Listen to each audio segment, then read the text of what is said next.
This morning I saw that they're talking about Tuesday. We may get another 5 to 10 inches or something. Unbelievable. And that means, of course, Tuesday night going into Ash Wednesday. Mhm. But we will be with everyone one way or another.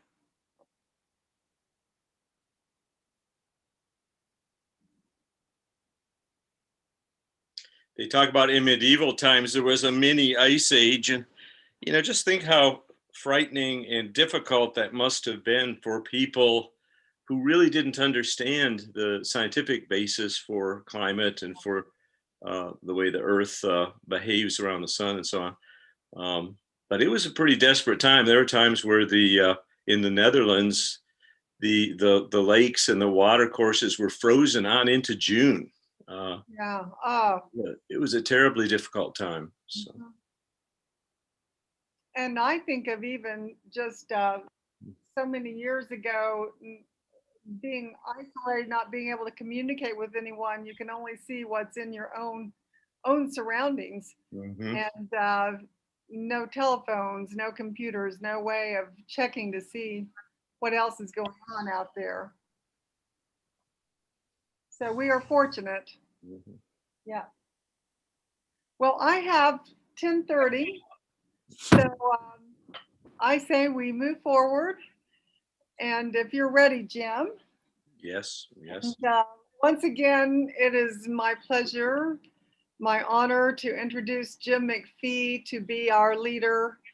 And Jim gave us a great, grand overview last week. I would encourage you that if you missed that, to go back and take a look and a listen. You will learn a great deal, I promise. And you may find, I believe you may find that lecture on our website, Adult Formation page. And our intention is to keep those posted so that anyone who joins us later can go back and learn, or we can go back and relearn, learn some more, do it a second time. But we're so glad to have Kyle Foster here also with us to be of great help on our technical side. Thank you, Kyle. And so, Jim, we hand it over to you, and we look forward to where you're going to lead us today. Okay, thank you very much. Yeah, that's kind of a hard follow-up. Sequels often are not that good in movies or other things, but we do have quite a glorious story that we began last week from earliest humanity and humans longing for touching the divine and for approaching God. And of course, our Book of Common Prayer is a jewel. It's a wonderful incorporative document. And as we mentioned last week, it brings forward ancient prayers all the way from the experience of the Hebrews and the very earliest of our Christian heritage into the present, into today, and gives us access to that ancient wisdom and that ancient knowledge. One thing about history, we concluded last week with Thomas Cranmer, and I think we could start again with his photo there, Kyle. There's a huge temptation in history, and I was a history major, that it becomes nothing more than just a series of men and dates, primarily men, and military activities and intrigues. But I believe history is a lot more than that. It's all about ideas and how they shift and people's incorporation of ideas into their lives and how those ideas guide and direct and inform and inspire us. So today I'll pause every once in a while and I'll talk about this seems to be one of the big ideas going on at this point in time. And of course, our Book of Common Prayer really was one of those big ideas. Um, Yeats, W.B. Yeats, the great poet, felt that history does not really repeat itself, but it is a gyre. And those of us who live in Oklahoma can certainly appreciate that image, a gyre, a whirling, a spiraling around, where there are tendencies to recapture and to reenact and to rethink in swings almost of a pendulum based on the past. So there are tendencies for us to return to certain kinds of ideas and certain kinds of tendencies. But again, that's history. It's like throwing a pebble into a still pond. The waves and ripples go outward. They start, and in our case, from the appearance of Jesus Christ, of God coming into the world. And those ripples continue outward. Those rings go outward. And each of us are on one of those small waves that rise up and fall down. That's civilization. And we're always on the edge of that. Nothing exists unless we pick it up and pass it to the next generation. That's how thin and that's how dangerously uh, challenged we are to pass on wisdom and knowledge. It can all end with us, but to pick it up and carry it forward. So the history of ideas is really essential to that. Well, let's recap real quickly on the whole notion of England and what its Christian history is. There is always a very strong element of English separatism going on. England was at the edge of the Roman Empire. In the medieval world, Scotland and even Wales and Cornwall had not been part of the Roman experience. But yet Christians had pushed in to England, edge of the known world, as early as the second and third century AD. They came as artisans. They came with the Romans, and there were nuggets of Christianity in England that took root that really did not have much connection at all with the rest of Christian civilization, and particularly the hierarchy of the church. So, in many ways, Christianity in England was a separatist event. It did have many connections. We shouldn't forget that St. Augustine was sent by the Pope about 600 AD to reinforce and to re-Christianize England. But England was always kind of on the edge of the world. And there was a lot of local determination, local activity and worship. There was a lot of conflict, as elsewhere in the world, between secular and religious power. The king in England from earliest times wielded a lot of power over who would be in the church hierarchy, who would be the bishops.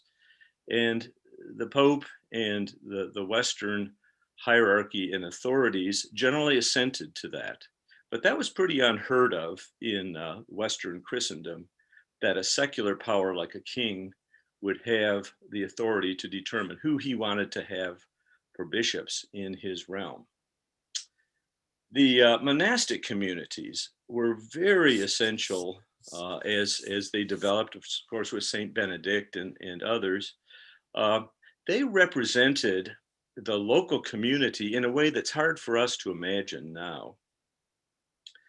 People from the local farming and village communities, their children had an upward mobility opportunity to go into monastic life.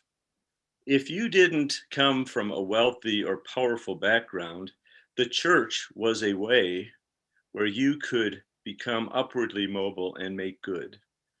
You didn't need a lot of money to do that. The local monasteries also supported the communities, and the communities supported them. They were dearly loved. They were a hugely important feature of Christian life that we can't even begin to imagine now. But in an age where there were no factories, where there was no industry as we know it, the monastic communities really were kind of a manufacturing site, and a site where not just knowledge occurred, but also the conveyance of farming practices. Keep in mind plant genetics. Gregor Mendel, the monk, came up with the idea of genetics and how to create new plants and all kinds of wildlife and domesticated animals came through monastic communities and their focus on genetic breeding. So monastic communities were a real light to the local world. Here's a big idea that was going on. The Roman Church, after the collapse of the political aspect of the Roman Empire, the Roman Church was really the organizing principle of civilization for a good 1,000, maybe 1,200 years. It was through the church that civilization's torch continued to be passed on. There was no central political authority. We did have a Holy Roman Emperor, but really that was all kind of second rate, second fiddle to the church as a religious authority, but also a presence of civilization and representative of civilization. Well, something happens to that. And it begins right around the time of the birth of Henry VIII, around 1500. Keep in mind that civilization is one of those things that goes through many transformations. But with Henry VIII, we have something that we now think of as the rise of nationalism. Rise of nationalism. We've got a photo. There's Henry as a youngish man on the left there. He came to power with lots of hope. People invested a lot of hope in him. He was one of those people that was very shrewd, very intelligent. He brought a lot to the fore. He was not supposed to be king. His brother Arthur died, and he ultimately, it was kind of the second choice, and became the king. A very significant event in world history and particularly in English history as well. When he was born in 1491, keep in mind all the things that are happening on the world stage. Columbus is about to set sail for India and discover something entirely different. Constantinople, the capital of the Byzantine world, which was the inheritor of classical wisdom and classical culture founded by Constantine, it collapsed. It was overrun in 1488, just a couple of years before Henry was born.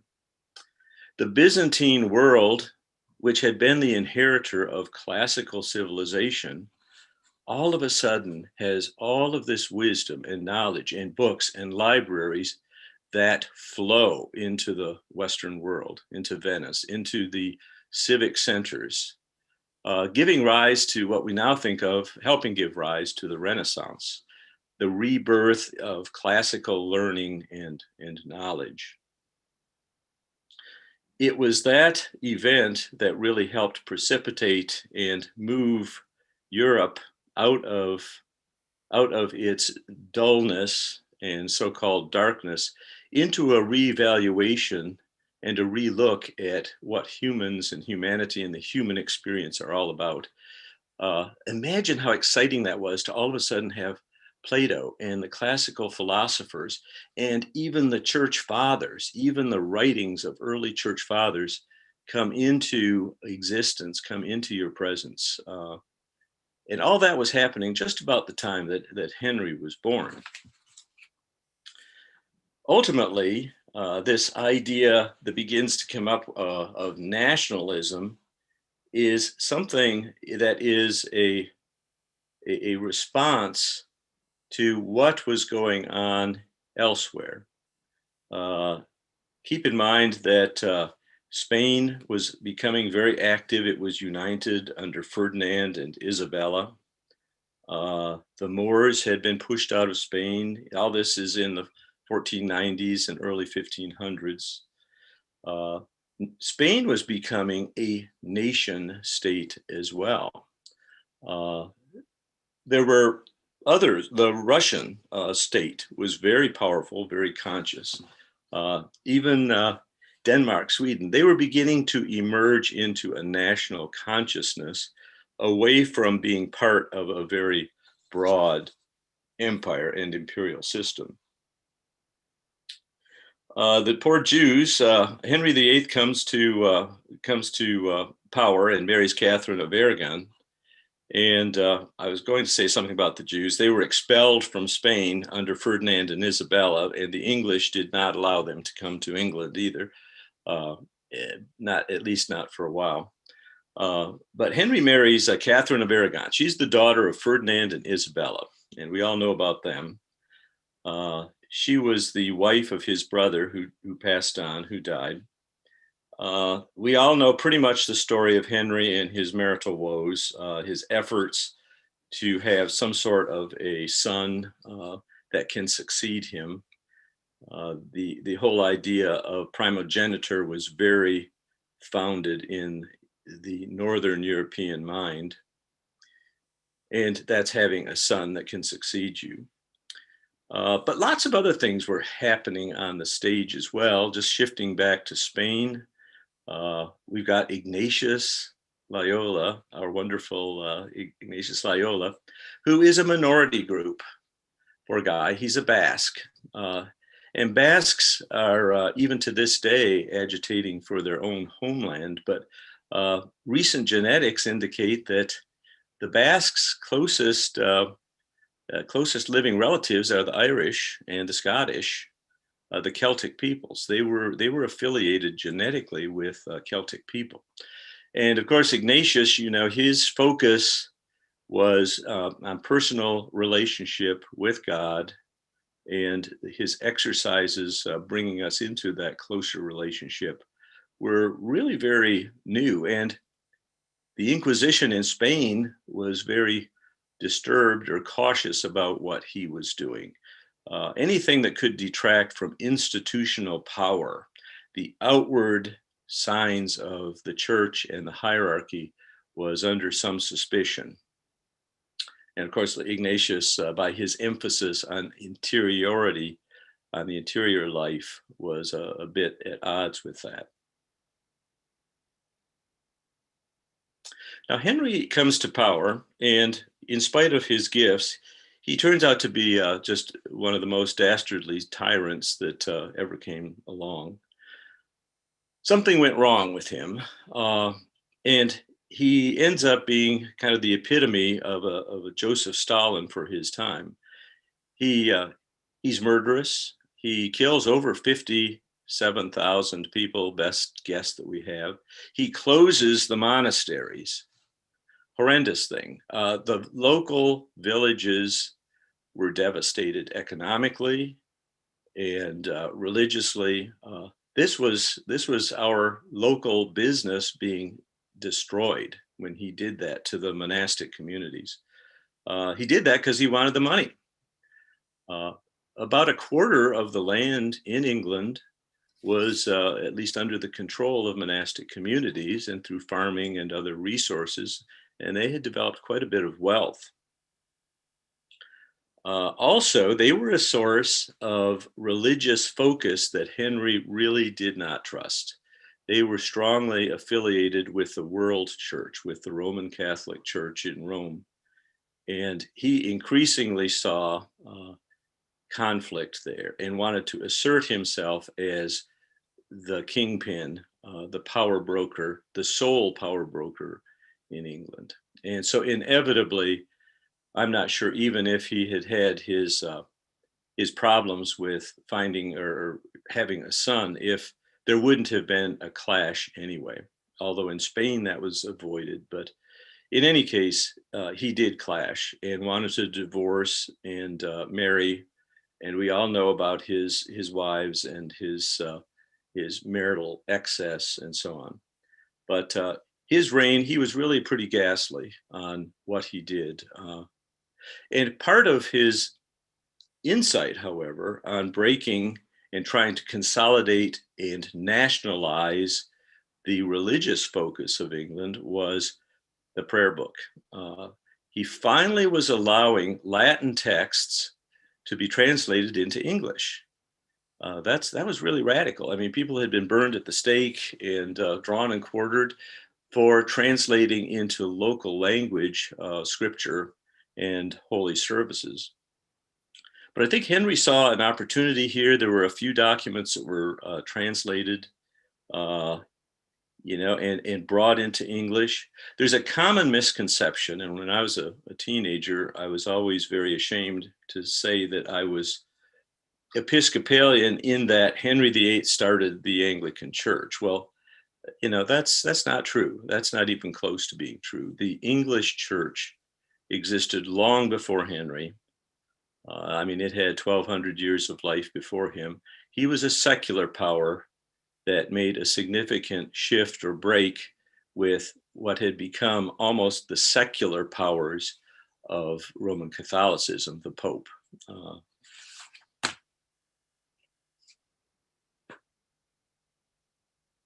I think that when we look at Thomas Cranmer and what he was doing, he was authorized by Henry in 1547 to begin English translations from Latin texts.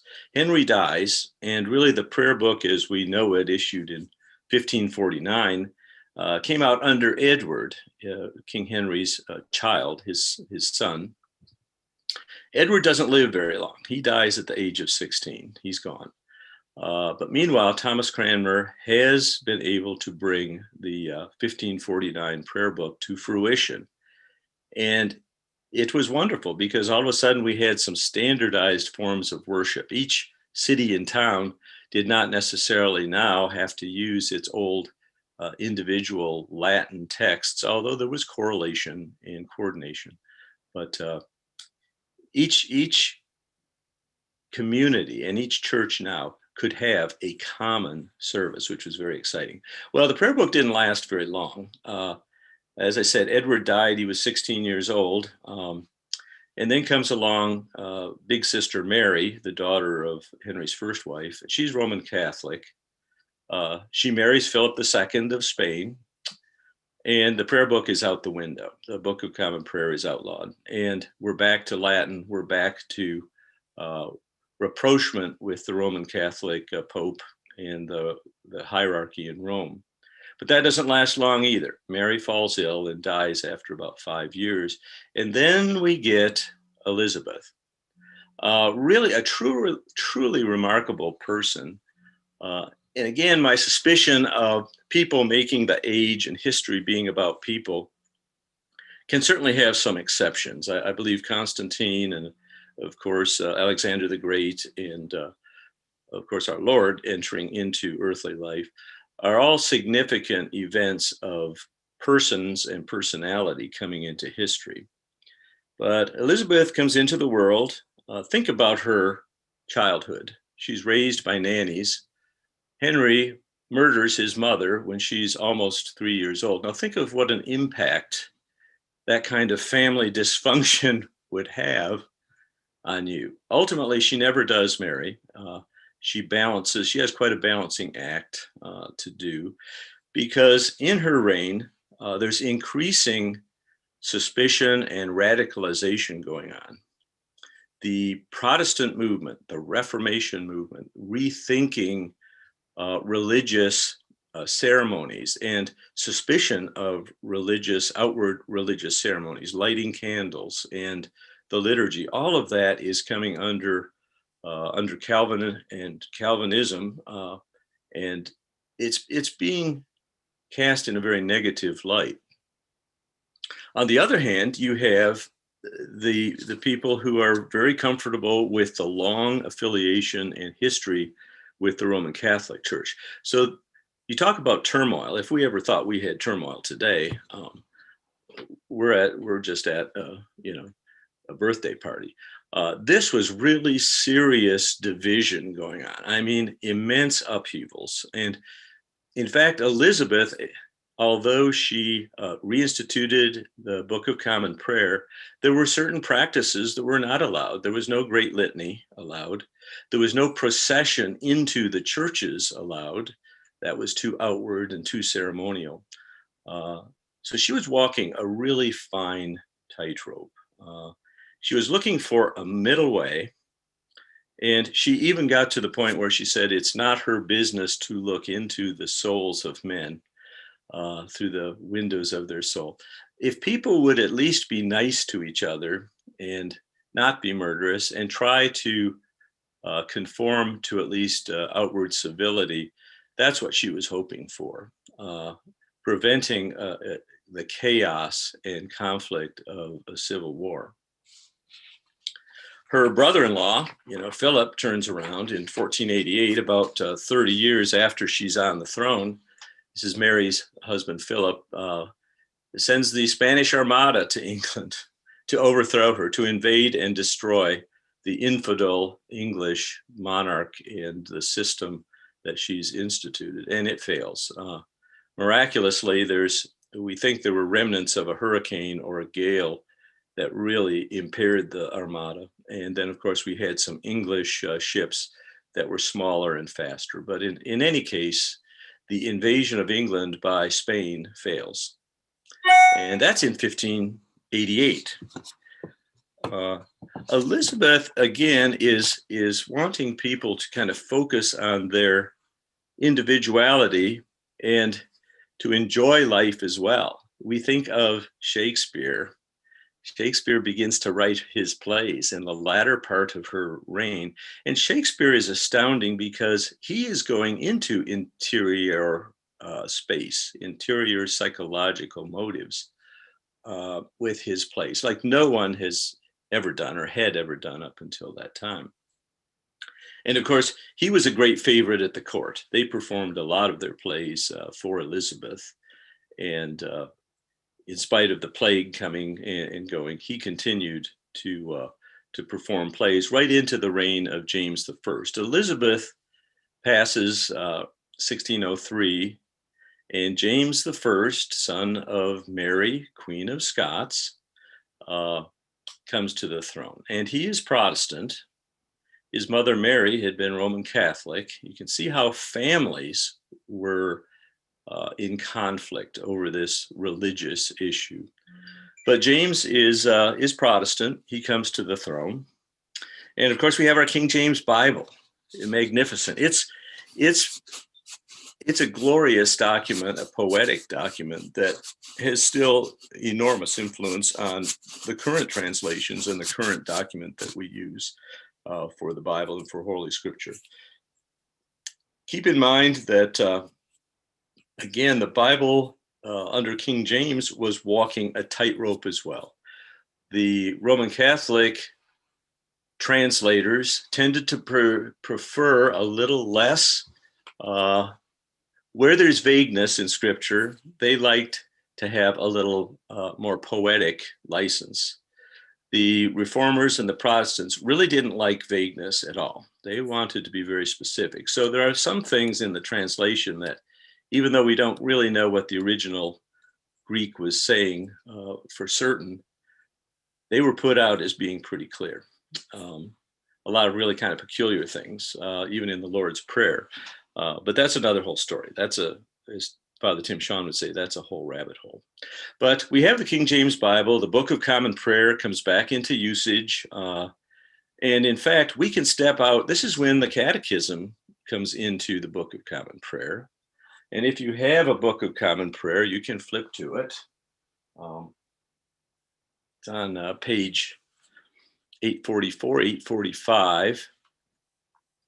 The Catechism is really a summary of church teachings that's put in there. It's not a creed, but again, with matters of conscience, you want to explore what the official position is, at least for a great bulk of the church scholars. And the Catechism is one of those documents that you can look at. And it addresses all kinds of aspects of human nature and God the Father and who is Christ and the function of the Holy Spirit. When I was a teenager, this is the Catechism. We had to recite that before the bishop by heart. We couldn't have any notes or anything in order to be confirmed. It was a frightening experience. And the Catechism was shorter than it is now. Fortunately, we don't feel like we've got to do that. But the Catechism is a significant document that tries to provide interpretations and teachings on the faith. Okay, let's turn back to James real quick here, and we can keep that page up if people want to consult your Book of Common Prayer. But But in any case, James realizes that England is behind on colonization. So, we see where Jamestown is formed in 1607. The Puritans, the Calvinist sect, the Protestant sect had gone to the Netherlands, really didn't get along or do that well there. So, of course, they go to the New World in 1620. James passes away, and the tempo of discord really accelerates under his successor, Charles I. Charles I, although he is a Protestant, is very much into the personhood of his kingship. He's very much about the king being God's representative and very much an absolutist, and the divine right of kings becomes a real big deal with him. Ultimately, by 1649, keep in mind this is about 50 years after Elizabeth is gone, he is beheaded. And England, for the first time, is no longer led by a king, by a monarch. Radical event. No other countries in the world had done this except Switzerland and the Netherlands, had felt that you could survive without royalty, without a king. So it's a pretty radical thing. And it didn't work real well. Ultimately, Oliver Cromwell and the Commonwealth come to power, and they're only there for about 12 years. It's an emergence, though. It's one of these ideas, an emergence of the people starting to take control of their destiny rather than just blindly obeying tyrants and monarchs and a high hierarchy of trainers. The people begin to have some feel for their own importance. Of course, during this period, the Book of Common Prayer is outlawed again. But as I said, after about 12 years, the nation was pretty weary of all of this dismal gray Protestant activity. So they bring back the king again, this time Charles II, the son of the king they had just beheaded. Charles II walks a good tightrope. He goes ahead, brings back the Book of Common Prayer. Unfortunately, the English church endured a huge amount of destruction, iconoclasm. So many of the church's statues and outward decoration, the medieval windows were destroyed. If you go to England today, you will find vast expanses of ancient cathedrals with just plain clear glass in them. And that's a result of the iconoclasm, the radical destruction that was occurring under the Protestant movement, the Calvinist movement. Ironically, Jews are allowed to come back to England for the first time in 300 years. So there is a little bit of a flex going on. All of a sudden, there may be other forms of religion permitted. That's a pretty significant flex that happens. Well, Charles II rules. He does not have a legitimate heir. His brother comes to power, and James II, he's Roman Catholic. He has a conversion experience. He'd been raised Protestant, and he had a conversion experience and was Roman Catholic. Well, ultimately, here's where the people step out. Nationalism really accelerates. Parliament had enough of all this, and they oust James II and his daughter, Mary, who has been raised a Protestant in the Netherlands, and her husband, William of Orange, come to power in what's called the Glorious Revolution. You'll see references to that occasionally. It wasn't bloodless, but it was relatively calm for revolutions. There were armies and there was lots of activity, but that marks the end of Roman Catholic monarchs, or even the hint that a monarch could come to power in England that had affiliations with the Pope and Roman Catholicism. At this time, the congregation begins to participate in the service directly, reading and leading, for instance, the prayers of the people. And in our Book of Common Prayer, we've got a whole section on prayers of the people, which can be offered by lay people as well. That's all of a sudden, it wasn't just the clergy who had authority to perform parts of the service, the people could participate. There's a pretty famous story, just a real quick aside, of Henry VIII uh, mandating prayers because there'd been a weather event and everybody had to go to church, but the prayers were in Latin and people stood around rolling their eyes, not really knowing what was going on. So that had accelerated his interest in getting prayers in English that people could understand. Well, here we are all the way down the line that part of the service itself, the main service itself, now can be performed with the laity, with lay people. I think we're all pretty familiar the next step in the English monarchy with the Georges that come in from Germany, the Hanoverian kings. One of the most famous, of course, George the First comes over. He doesn't speak English, but he does love music. So he brings his court musician Handel with him. And of course, we have the magnificent music of George Friedrich Handel, the Messiah, and the water music, all of that that's occurring early in the 1700s at this point. Let's look a little bit at what's going on in the colonies and in the American colonies, of course, in particular. The colonies were kind of on the edge of the world in the way that England had been on the edge of the Roman Empire. They were out there. They were part of what's called the mercantile system, where you produce raw materials and send it to England for further refinement. But there's very little political power that the colonies can exert toward England. A governor is appointed by the king. The colonies are really there almost as an overflow valve. Keep in mind, we had Puritans that went to Massachusetts. We had Roman Catholics that landed in Mary's land, Maryland. We had atheistic types that landed in Rhode Island.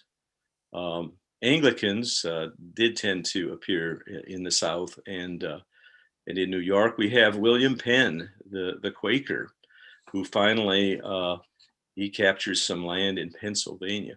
So the colonies were actually a very heterogeneous group religiously, and quite often it was just people wanting to be left alone.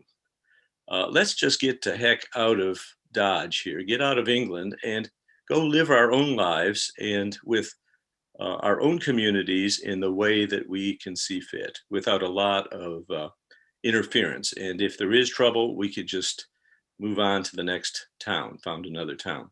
And all of that vast land in the New World was available for them. So there's almost a benign neglect going on.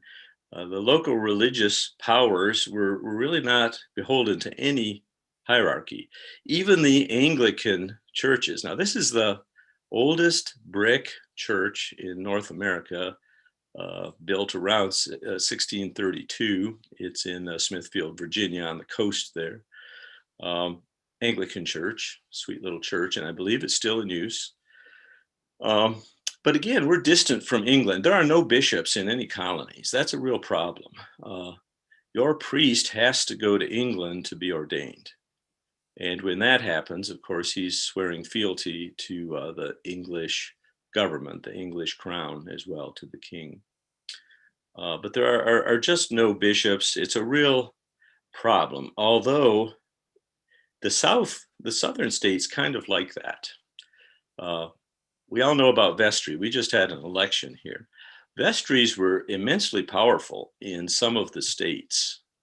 Virginia had a state church. The Anglican church was a state church in Virginia and in North Carolina, I believe, too.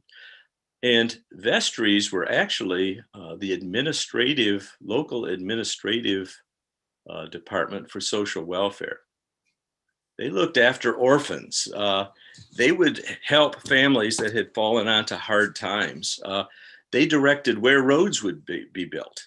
The church vestry was very powerful, particularly in the South and in areas that had been established, where the Anglican Church was established in those states. The northern states, not so much. They're more heterogeneous. There's a lot more variety of religious activity going on there. Okay, I want to keep moving here because still got quite a little bit to cover. Um, let's just flip. We all know pretty much about the American Revolution, a lot of activities there leading up to it. Again, this is that idea of self-determination and nationalism that's moving through the world. We saw the wave with the English Parliament asserting themselves and determining who they would ratify as a monarch. Well, in the United States, that's kind of a logical next wave, that the colonies themselves, why can't we determine our own destiny? Why can't we engage in our own nationhood? Best guess, at the time of the American Revolution, there were about 4 million colonists in what became the United States. Not many Anglicans, maybe 80,000 of those 4 million were Anglicans.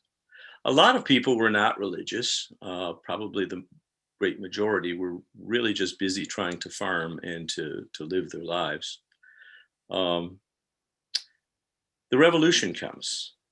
And of course, the Anglican Church is very affiliated with England, with the mother church. And we have a huge problem because most Anglicans were loyalist. They really did not like the idea of separating from the mother country, the homeland, the original homeland. So the Anglican Church really got into some tight times. By the end of the Revolution, most, at least probably more than half of Anglican parishes were closed, disappeared. There, by one estimate, we went from 80,000 members to maybe 10,000. That's out of 4 million people at the end of the revolution. Tough times. Pretty much looking at maybe just giving up, closing up shop, or doing something more radical. And the radical thing that we decided to do is get a bishop, get our own bishop. There was a man by the name of Samuel Seabury. He was a clergyman. He was born in Connecticut. He was a priest, had served in New York and New Jersey. And he even had a pretty protracted correspondence with Alexander Hamilton. And he was on the other side of the coin. He really was very much against the American Revolution, and he was very much a loyalist. But in any case, he was imprisoned for about 6 weeks during the Revolution, American Revolution. But he came around and began to appreciate reality. Okay, we have our own country here. We need a bishop. And he was elected in New York to be their bishop, but he had to become consecrated somewhere.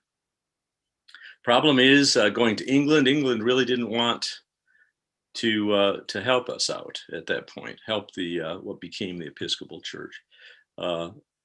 So he went to Scotland for his ordination, and the bishops in Scotland. This is another whole elaborate history on swearing and not swearing, juring and non-juring clergy. But the bishops in Scotland did not require allegiance to the English monarch. And so Samuel Seabury was consecrated in Scotland and came back as our first Episcopal bishop. Pretty exciting time. There were a couple other men we ought to really mention. We talk about the apostolic line of succession. Well, that came through Scotland, but there were two other bishops very early on. There's William White, and I don't have a picture of Samuel Provost, but he was another clergyman, and they were consecrated in Canterbury at Lambeth Palace a couple of years after Samuel Seabury. The English Parliament decided that for religious consecrations, the need to swear fealty to the king was not necessary. So we ended up with a second line of apostolic succession in the Episcopal Church. And of course, we had more bishops appear after that. But we had our bishops. Now we could ordain our own clergy in the Episcopal Church. We've got a picture here of the first and it's still in our prayer book today. This is the original ratification of the Book of Common Prayer. And then I believe on page 9, I don't have that right in front of me, there's another 1789 document about the Statement of the Faith. These are kind of interesting to read as historical documents, but this is our first American, the Episcopal Church founding Book of Common Prayer. And of course, there was uncertainty. What is our relationship with the Church of England? Do we owe allegiance to the Archbishop of Canterbury? What's our relationship? And as it turns out, we set the stage for what became autonomous churches. I mean, self-identifying and self-regulating Christian churches in the Anglican tradition. We have that affiliation. We still continue to meet with the Anglican, the whole Anglican communion, but as very different from Roman Catholicism. The local Anglican churches in different countries reflect that nationalism and that self-determination. So, all right, let's move into the 19th century. I want to keep this moving. I don't want to run out of time. One of the issues that confronts us today with racial tensions and injustice goes all the way back to the earliest founding of our country, and that's the issue of slavery. There are some recent letters that came out from Benjamin Franklin to members of the Southern Conference of the Continental Congress, talking about how England was going to outlaw slavery. And evidently that helped move some of the southern states into the realm of revolution against England and establishing an individual country, establishing the United States. Slavery is really one of our original sins and one of our greatest ongoing sins and problems, the ramifications of that. There were already freemen, Black freemen, in the North who were Episcopalian. In fact, there's a wonderful article I'd point you to this last week's diocesan email, and there's a whole story of Absalom Jones, the first Black Episcopal clergyman in Philadelphia, and his story, really exciting. Pick it up and take a read about him. What an outstanding man. Establishing the first congregation of the Episcopal Church for Black people.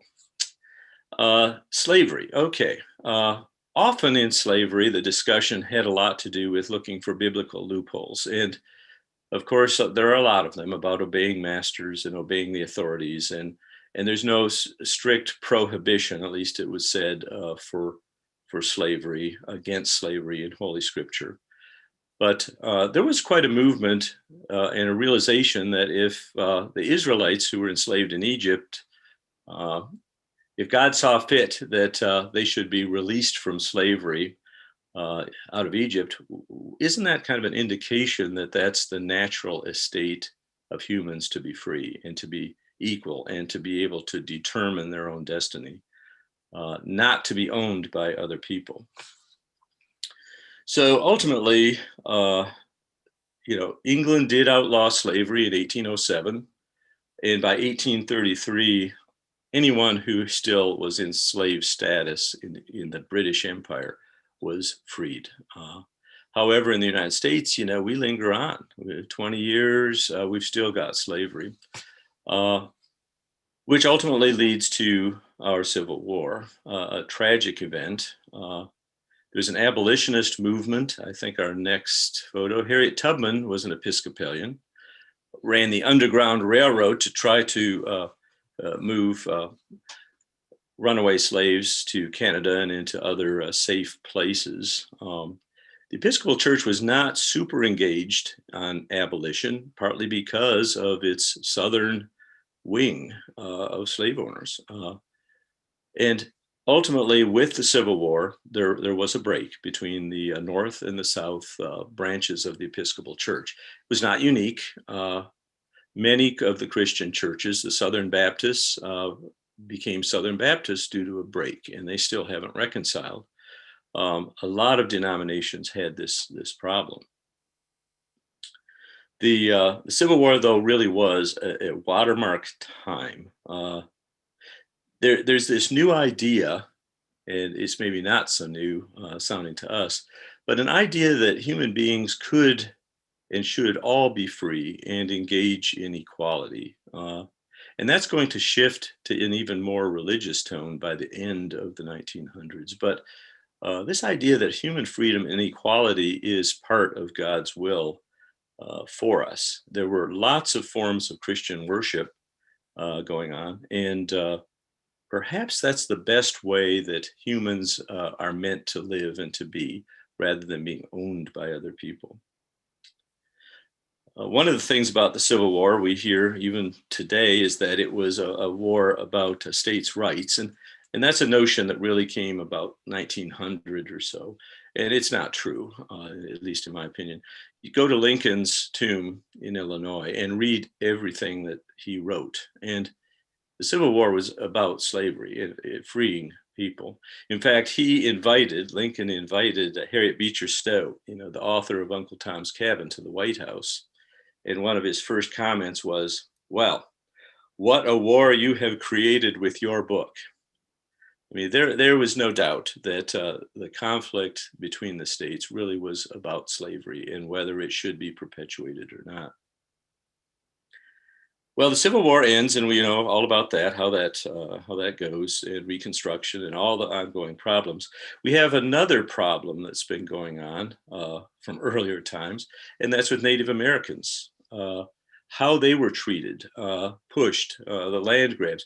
We hear about a lot of the negative things that happened, the genocide aspects of what was going on with the Native Americans. But we tend to forget that there were some really important, magnificent people, white people, Caucasians, Anglicans, and Methodists, who were standing up for Native Americans. They would not put up with the mistreatment of Native Americans, and they were far more active than we realize now in Congress and elsewhere, pushing for Native American recognition and rights and reservations that were inviolate. We have here at St. Paul's, this is a fascinating guy. I mean, there's a few short biographies out there, but David Pendleton Okerhader, Cheyenne war chief, taken prisoner right out here at El Reno, shipped off to Florida, to Fort Marion at St. Augustine, Florida. As a prisoner, because he'd been in the Indian Wars, he was a leader, a war chief. And like many of the Native American leaders, he converted to Christianity.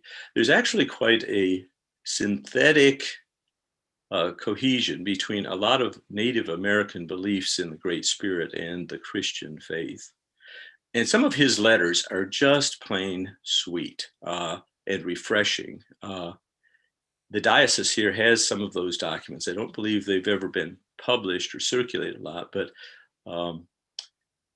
David Pendleton Okerhader became a Christian and out east, and in spite of all kinds of odds and horrific events, he goes back to his people over here in Watonga and further west in the state here, and he sets up a mission for his people and schools and facilities to try to help his people enter into the new world, into the economy of the United States. And that's one of the problems, is how could Native Americans, to what degree, participate in the American economy and the American dream if they were pushed and sitting off in remote reservations? That's still a problem that we deal with. But But there were many very fine people and people in the church that looked toward helping bring them into recognition. Okay, let's continue on. This whole notion of human independence. How are we doing time-wise here? Ooh, we're getting real close. Okay. Morphs into something called social justice. The social justice movement, really, Charles Dickens is a good example of an Anglican who was involved with the concept of social justice. And social justice can really be summed up as an idea of bringing Christ's kingdom to earth. I've heard Bishop Charleston in one of his sermons talked about that's one of our purposes here, is to lift this world a little closer to Christ's kingdom and bring it to earth here. In many ways, it's a reaction, social justice movement, which continues in morphed forms today. It's really a reaction against the exploitation of the social Darwinists. At the end of the 19th century, we have industrialization and people are treated like animals in the mines and in the factories. We have horrific mistreatment and even executions of people who did not want to allow their families to be exploited. The robber barons, all those folks come along. But we do have, interestingly, I didn't realize this, in the Episcopal Church, Teddy Roosevelt. Here we have a man who establishes the national parks. We have someone who's going to stand up against the big trusts and be a trust buster to try to provide for more competition and reasonable prices. And then we have another Episcopalian, I didn't realize, Franklin Roosevelt, who in the midst of disastrous economic times did see and propose that there was a vision that government could help implement and equalize the field and bring people up to positions of dignity and equality. And we all know about the New Deal and so on. He has as his Secretary of Labor, one of the most fascinating people and I think certainly underknown and underrated. I was not aware of her, Frances Parker. She had a strong religious experience as a young woman. And it energized her enough that when she was made Secretary of Labor under Franklin Roosevelt, she pushed forward extremely controversial things, which are still somewhat controversial, but things like Social Security, unemployment insurance, child labor laws. We've got to have, there was great horror at the time, almost like we hear with minimum wages today, great horror at the time that if 12-year-old children were not available to crawl under the machines to pick up the nuts and bolts, that American industry would collapse. Well, she had none of that. So we come up with child labor laws. Again, part of this social justice movement growing out of the big idea that we're here to bring the kingdom of Christ a little closer to earth. Let's flip now, kind of getting toward closing. Let's look at, we all know about the Book of Common Prayer from 1928. England issued a Book of Common Prayer in the same year. And really, there was not a whole lot of difference. It was really updating the 1662 Book of Common Prayer in some ways. But a more significant update occurs in 1979. And Mother Susan mentioned Bishop Powell here in Oklahoma and his participation and leadership in the revision of that Book of Common Prayer. And what it really does is it provides us with opportunities to stay with traditional language, with the these and the thous, which have fallen out of usage, into a more modern English. In some ways, we're almost translating it, as Cranmer did, into a little more modern English, incorporating into it some of even the Eastern Orthodox concepts. That's another whole story and talk of how the liturgy is conducted. But the 1979 prayer book really brings in and aligns with some of the mainstream Eastern Orthodox and Roman Catholic aspects of the liturgy. Fascinating guy. Go out and read his story too. I read all about what kind of a person he was and how he'd go to a gas station. And there was somebody at his funeral that spoke about what a fine, kind man he was, and understanding and wise. But it's part of that bigger idea of the expansion of human rights and of dignity and equality for everyone as God's child, coming into participation together.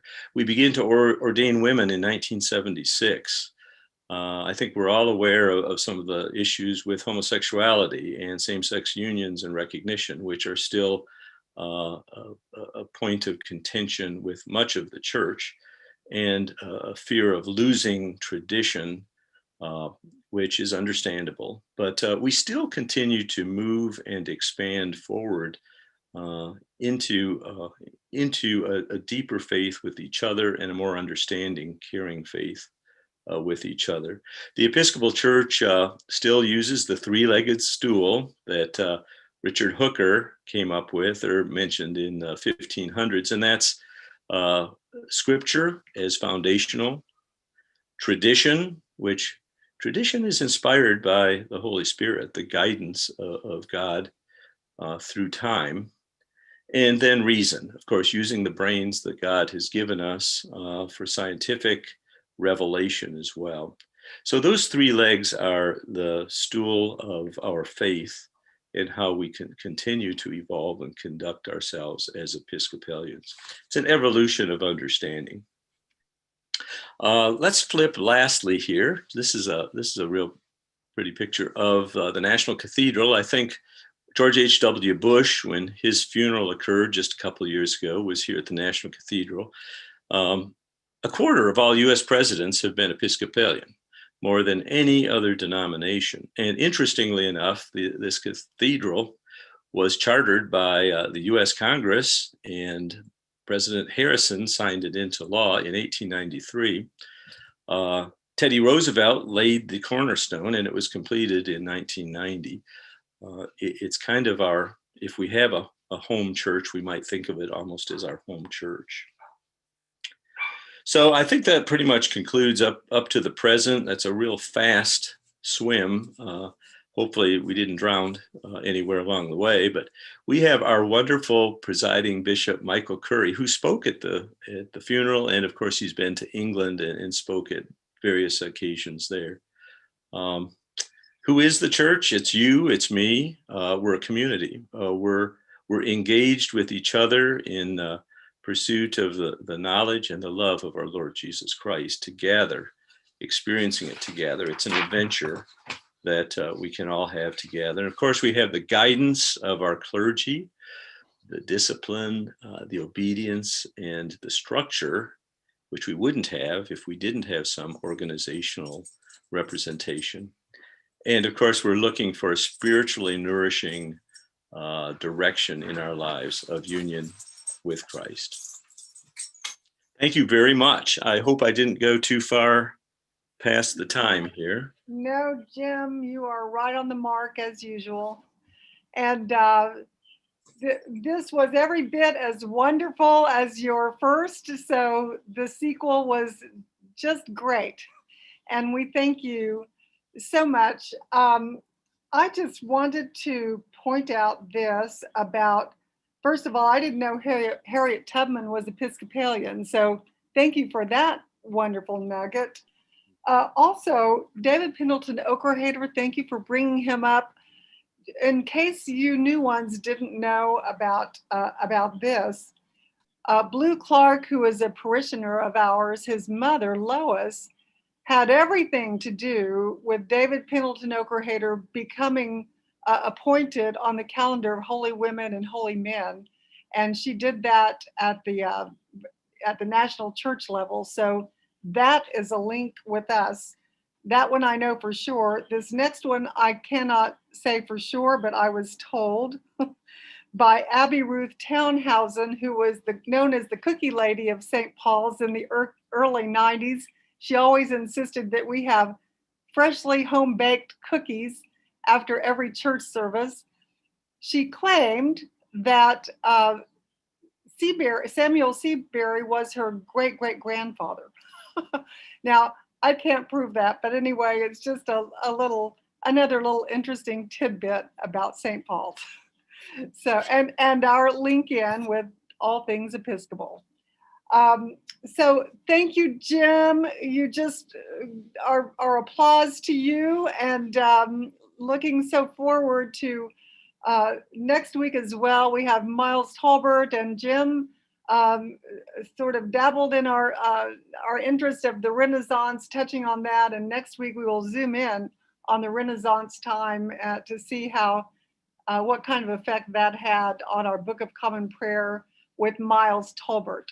So looking forward to that as well.